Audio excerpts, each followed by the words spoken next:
Welcome to food Ganesha.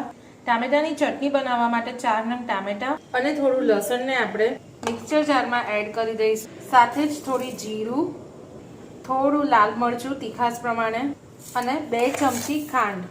એક medium સાઇઝનું ટામેટું હોય તો તેની સામે અડધી ચમચી ખાંડ જાય છે. ટામેટા સમારતી વખતે વચ્ચેનો આ ભાગ આપણે કાઢી દઈશું. બિયા છે તો એ ઘણી વખત વધારે ક્રશ થાય તો એ કડવાશ લાવે છે, એટલે આપણે બિયા કાઢીને બધા જ ટામેટા થોડું મીઠું એડ કરીશું. વાટવા પૂરતું થોડું પાણી આપણે કાઢી દેવાનું છે. તો આ હજુ ઠીક છે, આપણે આમાં હજુ થોડું પાણી એડ કરીશું. તમે નાના વાસણમાં બ્લેન્ડરથી પણ વાટી શકો છો.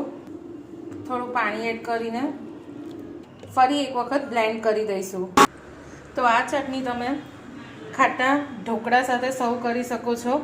તે સિવાય મુઠિયા છે, થેપલા છે, ઉત્તપમ છે, બધા જ સાથે આ ચટણીનું કોમ્બિનેશન મજા આવશે. કેવો લાગ્યો?